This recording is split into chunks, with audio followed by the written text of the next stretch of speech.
O Corinthians, tu te assustou com o tamanho do Corinthians no bom sentido? Não tô dizendo que tu não tinha isso, mas quando tu chega e tu fala esse dos 40 jogos, tu fala assim, caguei, não podia ter por causa o Corinthians. Porque eu fui num jogo do Corinthians recentemente, cara, fiquei apavorado, meu. O negócio ali, aquele estádio ali, realmente deve ser uma pressão ser treinador do Corinthians num momento, uma responsabilidade que tu tinha. É um negócio que eu não tinha dimensão. E foi uma experiência espetacular pra mim, cara, assim, como uma experiência de vida. Por tudo que passou naquele ano, assim, porque foi o primeiro ano de pandemia, né, 2020, então também, talvez eu tenha sido o treinador do Corinthians com mais circunstâncias adversas no mesmo ano. Mas é impressionante tu entender que tu é o treinador de um time que tem aí mais de 30 milhões de torcedores. Eu morava na Zona Leste, lá em São Paulo, morava num andar bem alto. Tatuapé? Eu morava ali na Anália Franco, Tatuapé. E ficava olhando, cara, pra fora e pensando, cara, São Paulo é gigante, velho. E eu sou treinador do Corinthians, um dos maiores clubes do mundo. Né? E aí, claro, né, te enche de orgulho, mas ao mesmo tempo te traz um nível de ansiedade e de preocupação. Tá sempre tenso, né? Sempre tenso para tomar decisões, sempre, né, pensando como é que tu vai gerenciar todo aquele processo. E quando eu fui contratado com a missão clara de gerenciar os processos internos do clube. Tanto da categoria profissional, como da interação e da relação com a categoria sub-23. Um trabalho tranquilo. Cara, então eu meti a mão em muita coisa e o primeiro aprendizado que eu tirei disso tudo foi: é impossível fazer uma gestão centralizadora num clube desse tamanho. Porque são muitas pessoas.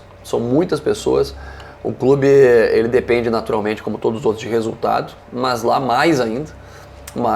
Então aquela ideia de que, vou pra lá para fazer uma mudança de perspectiva de característica de jogo, vamos deixar o Corinthians mais ofensivo, tudo que me solicitaram que eu fizesse, porque era a ideia que eu tinha apresentado no Atlético em 2 anos, na prática não deu certo, porque é um contexto totalmente diferente, cara, que não tem tempo para te fazer isso.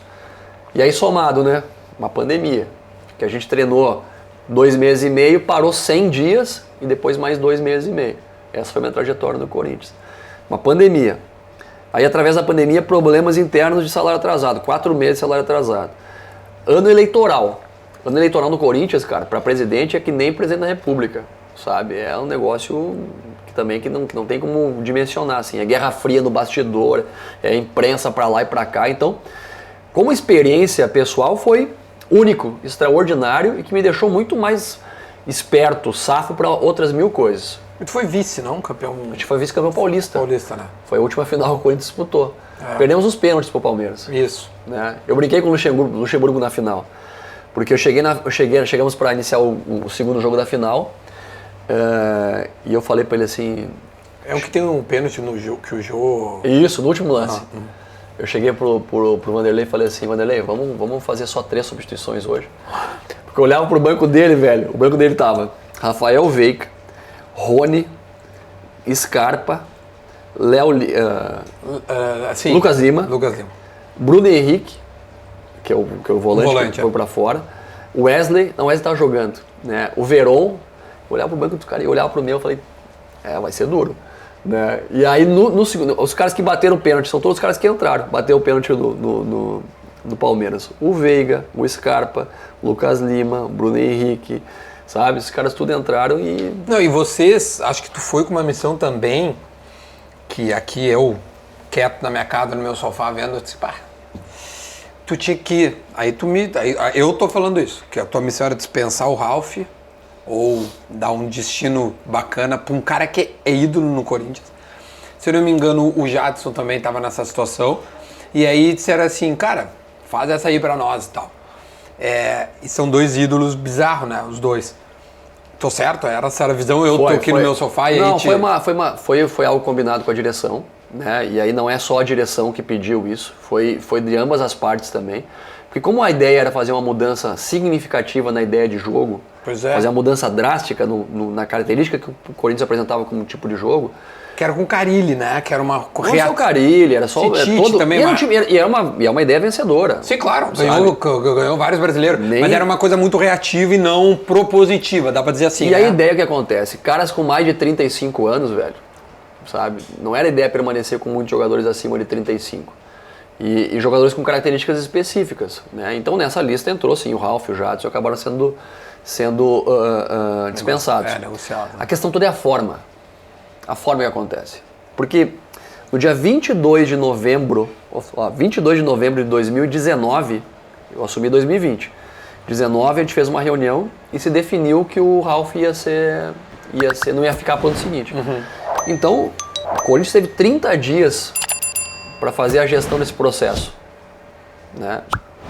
E se eu soubesse que ia ter o desdobramento que teve com o Ralf, daria um passo atrás tranquilamente, né? Porque isso trouxe, já iniciamos o ano muito pressionados em função disso.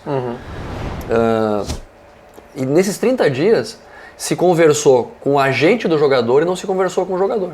E não é um papel meu, né? Ligar pro jogador e dizer que ele não ia ficar, nem tinha contato com ele, nunca tinha trabalhado com ele nem nada. Mas se é do clube, o clube que gere. E aí então o que acontece? Na véspera da apresentação 2020, né?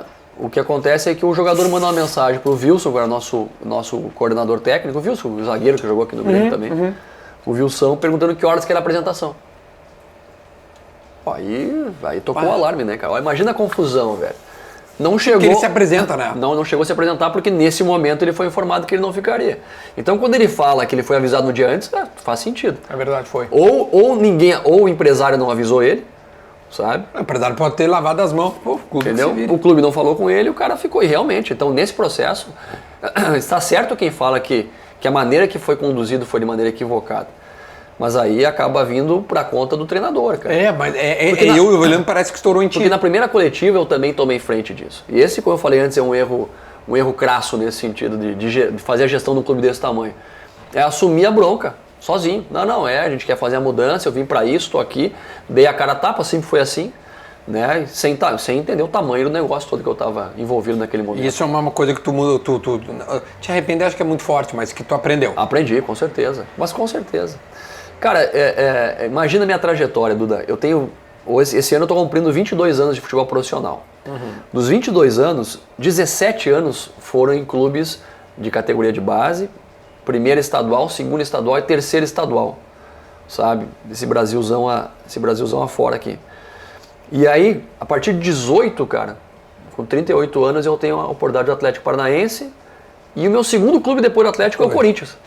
Né? Então é um salto de realidade muito diferente. Porque o Atlético Paranaense é um grande clube, é uma estrutura fabulosa, é uma torcida que eu sou apaixonado. Mas é que tu botou ele no Hoje eu sou atleticano, de coração sou atleticano, sério, isso eu falo aos quatro ventos. Mas sair do Atlético pro Corinthians, pro eixo Rio-São Paulo, é muito massacrante, cara. É algo que eu não tinha vivenciado como experiência ainda.